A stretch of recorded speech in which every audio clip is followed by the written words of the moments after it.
প্রিয় ছাত্রীরা, আজকে আমি পঞ্চম শ্রেণী ক্লাসে বাংলা ব্যাকরণ এই বিষয়টি পড়াবো। তোমাদের প্রত্যেকের কাছে এই বাংলা ভাষাপাঠ বইটি রয়েছে। এই বাংলা ভাষাপাঠের প্রথম যে অধ্যায় ব্যঞ্জন সন্ধি, আজকে সেই ব্যঞ্জন সন্ধি শুরু করব। তাহলে আমি বোর্ডে এখানে ক্লাস 5 লিখে দিই।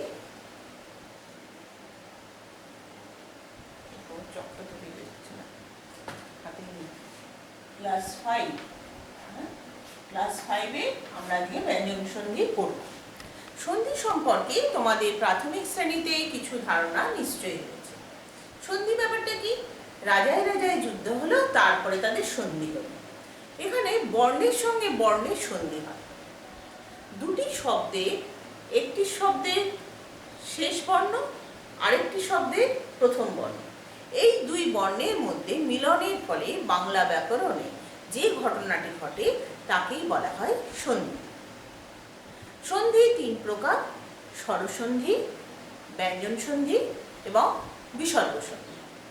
তার মধ্যে স্বরসন্ধি তোমরা পড়ে এসেছো, তোমাদের পঞ্চম শ্রেণীতে পড়তে হবে ব্যঞ্জন সন্ধি। তাহলে ব্যঞ্জন সন্ধি কাকে বলে আগে আমরা একটু জেনে নিই। ব্যঞ্জন বর্ণের সঙ্গে ব্যঞ্জন বর্ণ ইময় বর্গীয় যাটা খেয়াল করবে কিভাবে লিখতে হয়। ব্যঞ্জন বর্ণের সঙ্গে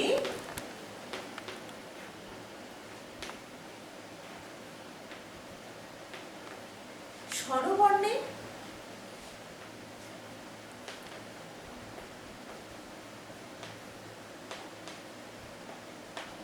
বা স্বরবর্ণের সঙ্গে ব্যঞ্জন বর্ণে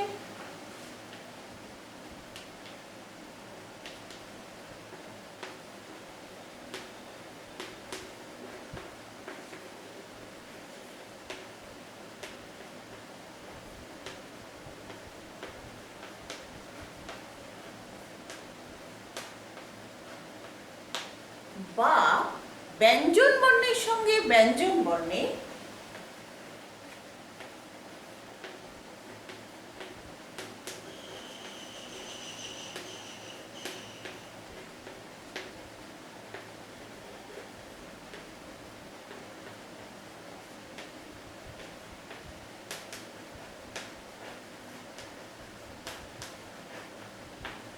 মিলনের ফলে যে সন্ধি হয় তাকেই ব্যঞ্জন সন্ধি বলে।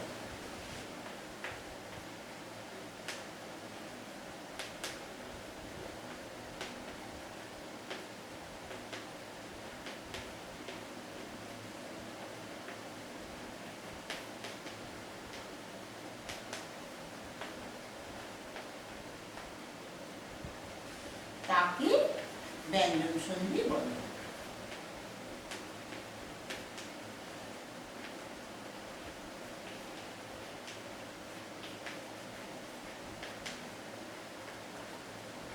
আশা করি সকলে বুঝতে পেরেছ কি ব্যাপারটা বলা হচ্ছে।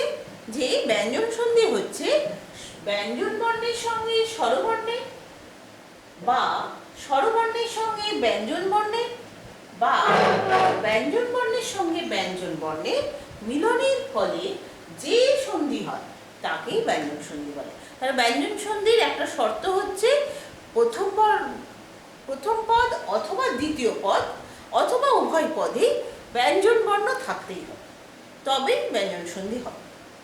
কখনো তার সঙ্গে স্বরবর্ণ থাকতে পারে অথবা কখনো ব্যঞ্জন বর্ণও থাকতে পারে। তাহলে সেই প্রকার অনুযায়ী ব্যঞ্জন সন্ধির প্রকার ভেদটা আমরা এবার জেনে নিই। আমি বোর্ডটা মুছছি।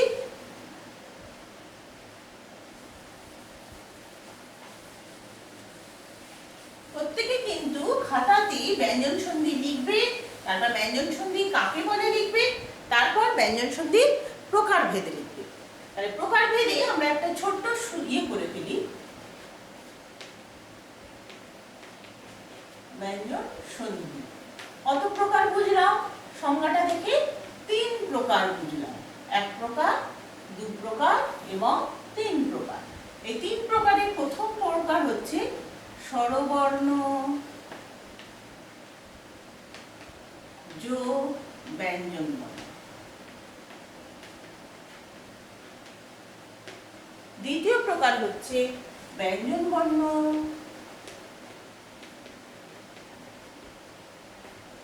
যোগ স্বরবর্ণ।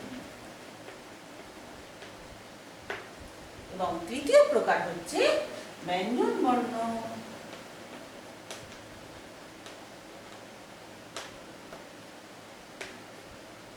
যোগ ব্যঞ্জন বর্ণ।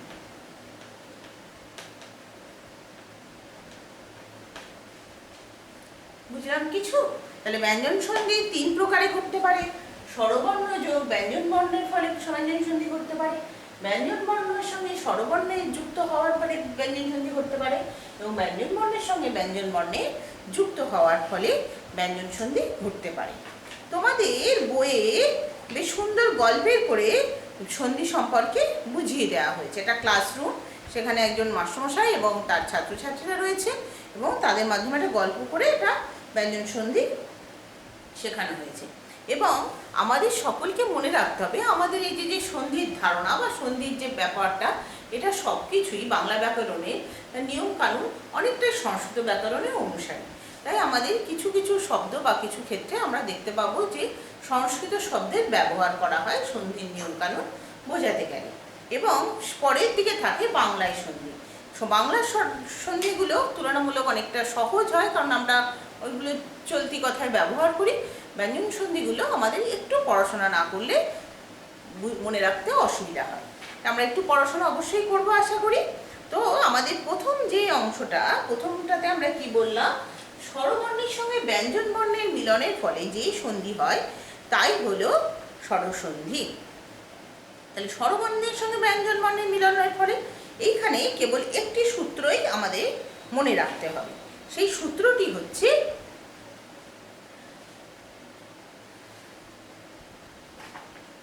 সবটা কই অ কিংবা প্রথম নম্বর, আমরা এই এক নম্বরকে আজকে একটু বোঝাবো। স্বরবর্ণ যোগ ব্যঞ্জন বর্ণ।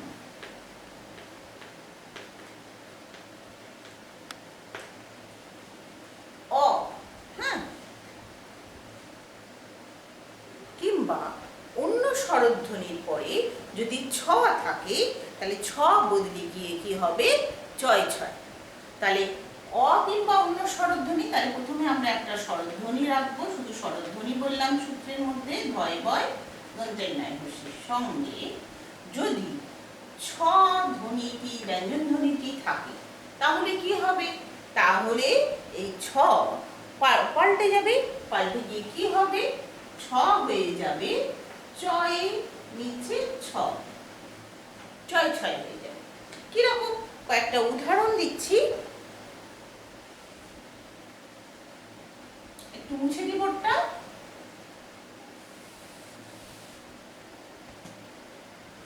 একক, আমরা এক বলি, সংস্কৃতে এক উচ্চারণ হয় একক।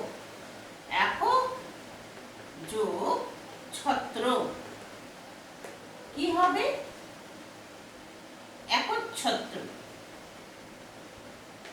চয়ের নিচে ছ, তয়রা ফল। এই কয়ের সঙ্গে কি আছে, আমরা বর্ণ বিশ্লেষণে জানি, ককে আমরা ভেঙে দিই, ক যোগ অ হয়ে যায়। তাহলে আমার শেষে কি আছে, একটা অ, আর এখানে কি আছে, একটা ছ। এই অ আর ছ এর মধ্যে সন্ধি হলো, হওয়ার ফলে এই ছ কি হয়ে গেল, চয় ছয়, চয়ের নিচে ছ হয়ে গেল। বুঝলাম কিছু, একচ্ছত্র। আরেকটা উদাহরণ বলছি,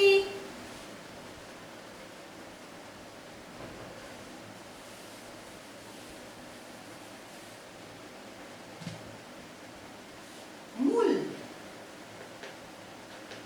যোগ ছেদ। ল মানে কি, ল হসন্ত যোগ অ যোগ এখানে ছেদের ছ আছে, ল যোগ হসন্ত ছ, তাহলে কি হবে, এই পরে ছ থাকার জন্য এই যোগটা বড়, এই অয়ের সঙ্গে ছয়ের সন্ধি হলো, হ্যাঁ, সন্ধি হওয়ার ফলে এই ছটা কি হয়ে গেল, চয় ছয়। উত্তর কি হবে, মূলচ্ছেদ।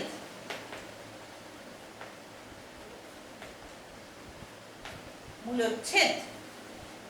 সেই রকম আরেকটি শব্দ আছে আ যোগ ছন্ন, আচ্ছন্ন, তরু যোগ ছায়া, তরুর ছায়া। তরু মানে কি? বৃক্ষ বা গাছ, গাছের নিচে যে ছায়াটাকে বলা হয় তরুর ছায়া। তোমাদের বইয়ের মধ্যে বিভিন্ন পরিচ্ছেদ পড়তে হয়। পরি, পরয় হস্যি পরি, তাহলে হস্যই আছে ই যোগ ছেদ, পরিচ্ছেদ। পরিচ্ছেদটাকে আমি আরেকটু ভেঙে দেখিয়ে দিচ্ছি। এতক্ষণ আমরা অ শেষে পড়েছি, প্রথম পদের শেষে। এখানে পরি, পরি মানে কি? পয়ে হসন্ত যোগ অ যোগ বয়শূন্য রয় হসন্ত যোগ হস্যই পরি। পরির সঙ্গে ছেদ, ছয়কার দ। কি হবে? এখানে কি আছে? ছয় হসন্ত যোগ এ যোগ দ যোগ অ। তাহলে আমাদের উত্তরে কি হবে? এই হস্যের সঙ্গে এই ছয়ের সন্ধি হবে, হয়ে কি হলো? চয়ের নিচে